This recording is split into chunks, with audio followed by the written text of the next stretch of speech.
On a Tuesday afternoon at 1 p.m. while studying the SMU library, Sam receives a call from his girlfriend who tells him that she's in the area and wants to meet him for lunch at 1:30 p.m. However, he has a project meeting at 2:30 p.m. As such, he needs to find a place that's close enough to his school and yet sells affordable food.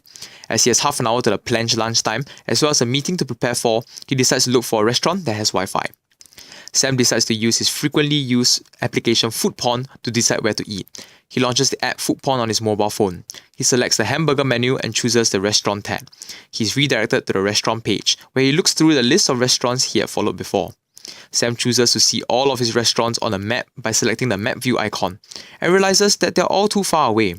Sam then decides to widen his search for food by selecting the search icon. He's redirected to the search page and decides to select relevant filters to narrow the restaurants down to find a place that sells food priced approximately below $20, located within approximately 2 kilometers, has Wi-Fi as well as food that he had liked before.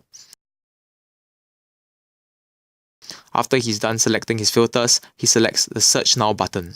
Sam is then redirected to the search results page where he sees a list of restaurants that's filtered down based on his search preferences. Sam browses through the restaurant that fit his criteria. He sees Din Tai Fung on the list and wonders what he may have plausibly liked about the restaurant. He clicks on the restaurant and is brought to the restaurant details page for Din Tai Fung. Browsing through the restaurant's details and photos, the photo of steamed chicken soup jogs his memory.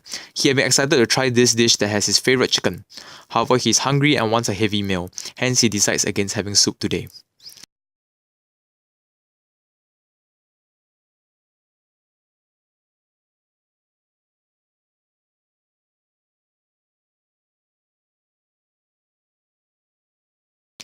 Browsing through the rest of his shortlisted options, Sam is disappointed and none of them look particularly appealing to him.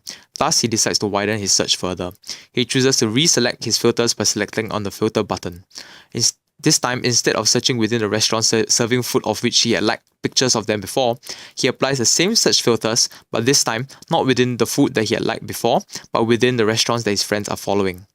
After he's done selecting his filters, he selects the Apply Filters button.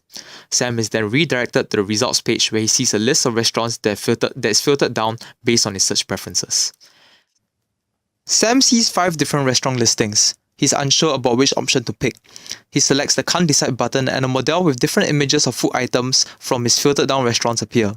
He starts narrowing down the list by screening the images of food from these restaurants by liking or disliking the images. After going through 9 images, he receives a message from his girlfriend asking him if he has decided where to eat. Sam decides to end his search at 9 images by clicking the Done Screening button. As soon as he does, the list of restaurants on Sam's results page is now re-ranked by his preferences according to his choices earlier.